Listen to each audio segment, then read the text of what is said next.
الله الرحمن الرحيم الحمد لله رب العالمين الرحمن الرحيم مالك يوم الدين إياك نعبد وإياك نستعين اهدنا الصراط المستقيم صراط الذين أنعمت عليهم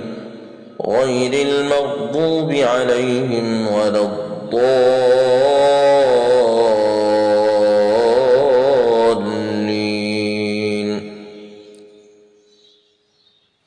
ألف لام ميم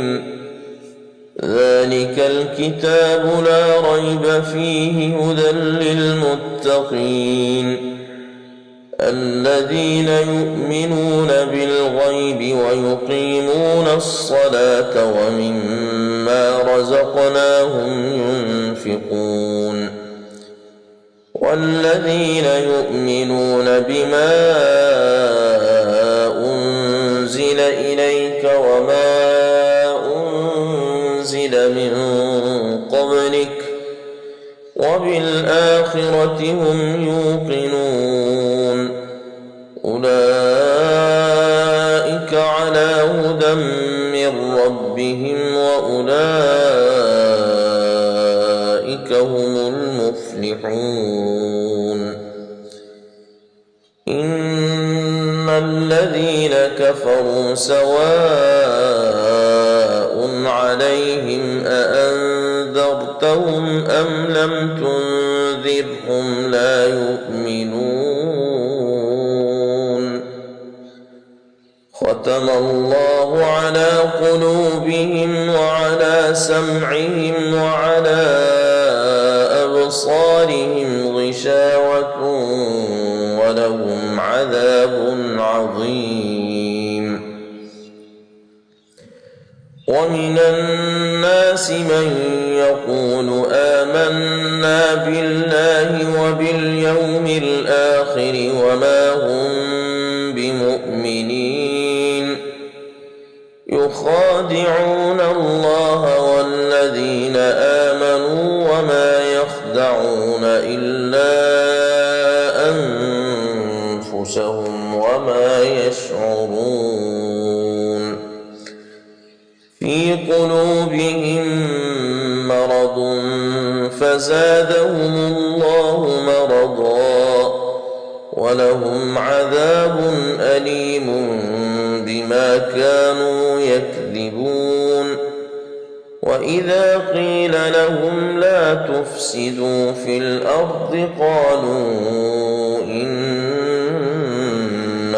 نحن مصلحون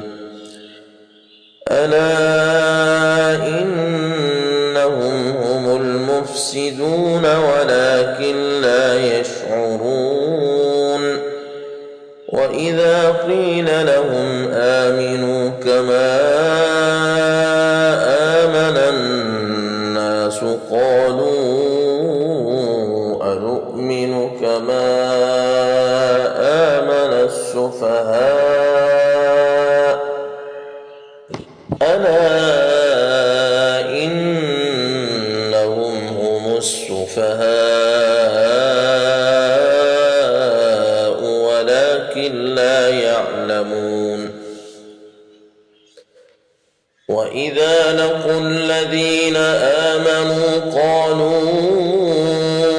آمنا وإذا خلوا إلى شياطينهم قالوا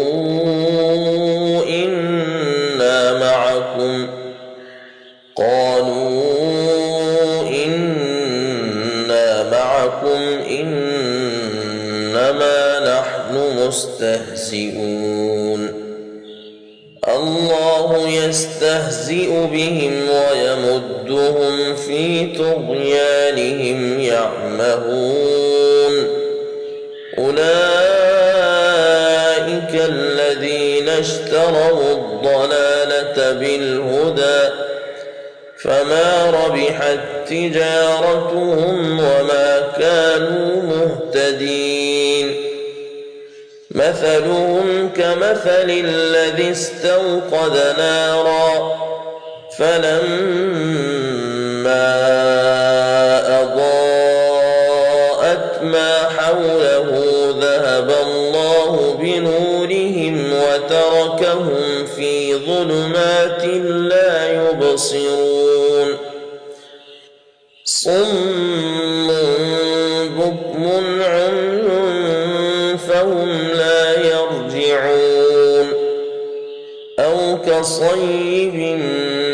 من السماء فيه ظلمات ورعد وبرق يجعلون أصابعهم في آذانهم من الصواعق حذر الموت والله محيط بالكافرين يكاد البرق يخطف أبصارهم كلما أضاء لهم مشوا فيه وإذا أظلم عليهم قاموا ولو شاء الله لذهب بسمعهم وأبصارهم إن الله على كل شيء